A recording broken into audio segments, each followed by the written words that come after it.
கிறிஸ்துவுக்குள் அன்பான கர்த்தருடைய பிள்ளைகளே, உங்கள் யாவரையும் ஆண்டவராகிய இயேசு கிறிஸ்துவின் ஈடு இணையற்ற பரிசுத்த நாமத்தினால் உங்களை ஆசீர்வதிக்கின்றேன், வாழ்த்துகின்றேன். கர்த்தர் தாமே தம்முடைய பரிபூர்ண நன்மைகளினால் உங்களை நிரப்பி பாரத்திலிருந்து உங்களுக்கு அருளச் செய்து நீங்கள் யாவரும் இம்மையில் சுகித்திருக்கவும் மறுமையிலே நித்திய வாழ்வை சுதந்திரித்துக் கொள்ள உங்களுக்கு அனுகிரகம் செய்வாராக. வாரம் ஒரு மிஷனரி என்கிற தலைப்பில் இந்த வாரம் நாம் பார்க்க இருக்கிற மிஷனரியின் பெயர் எலன் அர்னால்டு.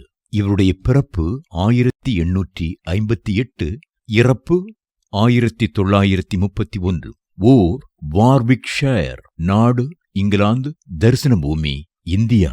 எலன் அர்னால்டு என்பவர் ஒரு தெற்கு ஆஸ்திரேலிய ஆசிரியர் மற்றும் நீண்ட காலம் பணியாற்றிய ஆஸ்திரேலிய பாப்டிஸ்ட் மிஷனரி ஆவார். பிரிட்டிஷ் ஆண்ட இந்தியாவில் கிழக்கு வங்காளத்தில், அதாவது தற்போதைய பங்களாதேஷில் தேவ ஊழியம் செய்த 5 ஆஸ்திரேலிய பாப்டிஸ்ட் பெண்மணிகளில் இவரும் ஒருவர். தங்கள் 20 வயதுகளில் இருந்த 5 பெண்களும் இந்தியாவில் விக்கிரக ஆராதனை செய்பவர்கள் மத்தியில், குறிப்பாக பெண்கள் மத்தியில் உண்மையான தேவனை அறிவிக்க மிஷனரிகளாக புறப்பட்டனர். எலன் அர்னால்டு ஜூலை 5 1858 அன்று இங்கிலாந்தின் வார்விஷயரில் உள்ள ஆஸ்டனில் ஆல்ஃபிரட் அர்னால்ட் மற்றும் எலன் ஜேன் சீகர் ஆகியோருக்கு பிறந்தார்.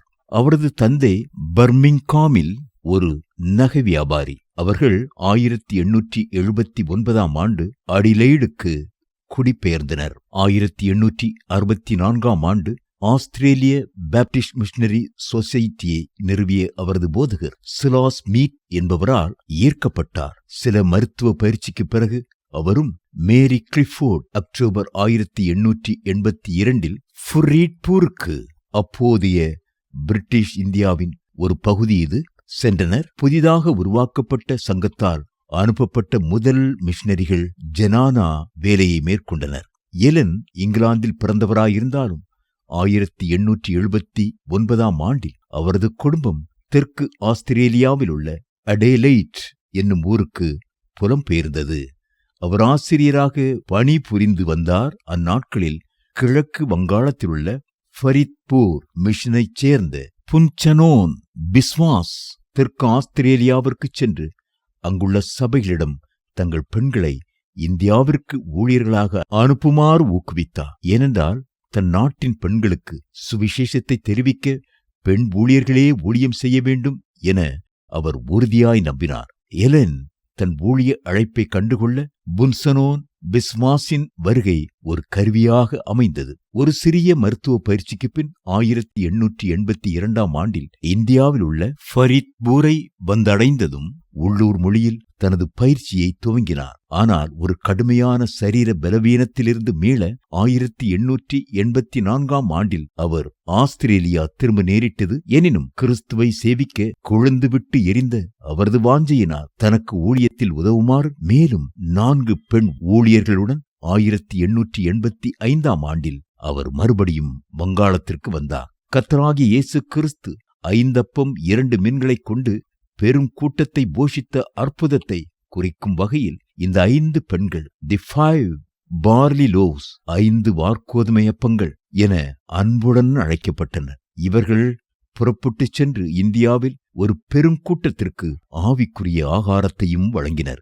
அர்னால்டு கோமிலாவில் நிலம் வாங்கி 1889 ஒரு மிஷன் இல்லத்தை கட்டத் தொடங்கினார். பின்னர் 1890 அங்கு சென்றார்.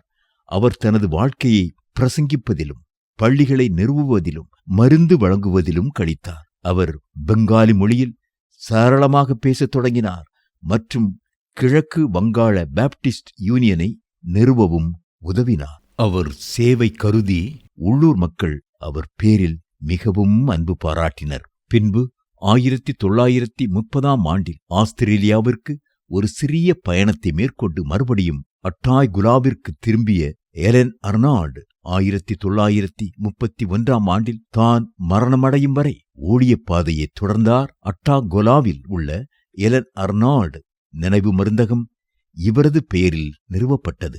மேலும் வங்காளதேச பாப்டிஸ்ட் யூனியன் அவரது மரண நாளை எல்லன் அர்னால்டு தினம் என்று அனுசரிக்கிறது.